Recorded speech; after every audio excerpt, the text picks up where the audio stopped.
Good morning, children. I am your computer teacher, Mohana. In the previous class, we discussed the lesson 1 computer languages. In that, we discussed the computer hardware and the types of computers and computer softwares. Today, we are going to discuss computer languages.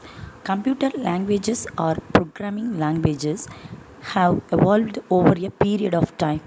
Programmers to make a software in order to communicate with a computer. Each computer language has its own symbols and characters. There are more than 200 languages.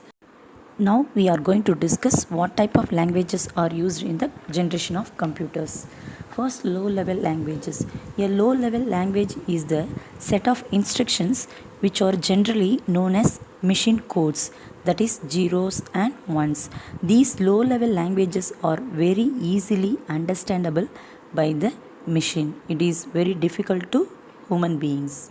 Next, the first generation computer language.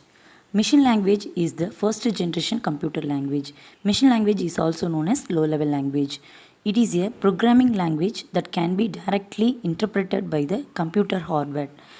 It is made up of strings of binary numbers, that is a combination of zeros and ones. In earlier days, binary coding had to be done manually by punching, as there were no keyboards. Even binary coding for doing small calculations would take months. Therefore, it was expensive and made errors. Checking instructions to locate errors was even more tedious. Tedious means difficult and time consuming than writing them. Next, second generation computer languages, that is assembly languages. Assembly language also a low level language. Assembly languages emerged in the early 1950s in order to overcome some of the difficulties of the machine language. These languages operated on simple codes and with instruction sets that had more than 200 instructions each. The operation codes and operands were given in the form of alphanumeric symbols known as mnemonic codes. That is, example, add, sub, instead of zeros and ones. Therefore, it was easy for programmers to write programming instructions. However, for a computer to understand assembly language, it had to be first translated into machine language through a translator called assembler or compiler. Assembly languages helped save time and fewer errors were made. It was also used to rectify errors, but coding was still time consuming. These languages were also computer brand dependent. For different brands of computer, the assembly language coding had to be modified. Next, high level languages. Third generation computer languages. The limitations in the lower level languages led to the development of high level languages, which were independent of the computer in use. These computer languages use English words and mathematical symbols rather than mnemonic codes.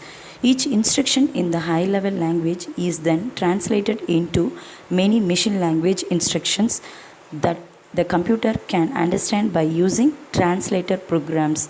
A program written in a high level language can be translated into many machine languages.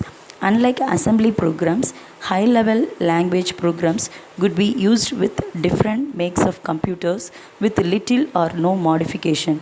Thus, reprogramming expense got greatly reduced whenever a new equipment was acquired. These languages require less time to write and therefore easier to document and maintain. Basic, Fortran, COBOL, C, Java are some of the more popular high-level languages. Python, Ruby and Perl are some advanced third generation languages. Next, fourth generation computer.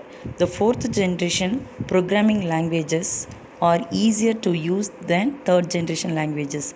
They are closer to human language than other high level languages and therefore can be used by people without formal training as programmers. Most fourth generation languages do not have any fixed format to code. Therefore, the users and programmers just indicate the results they want, and the computer determines the sequence of instructions that will achieve those results. Thus, they have user friendly interfaces. These languages may use a text based environment as in third generation language, or may enable the programmer to work in a visual environment using graphical tools. Thus, fourth generation languages have helped simplify the programming process.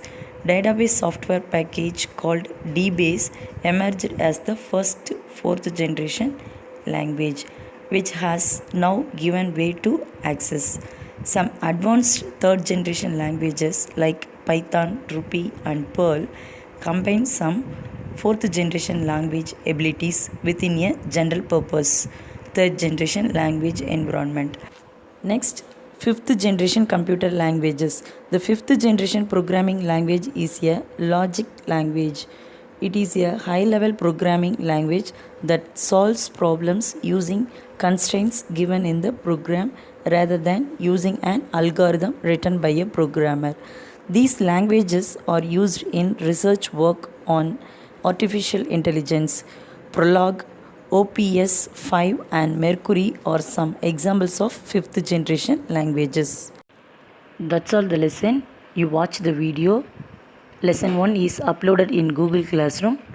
You complete the book exercise. Then I will post the answers at 4 o'clock. Thank you.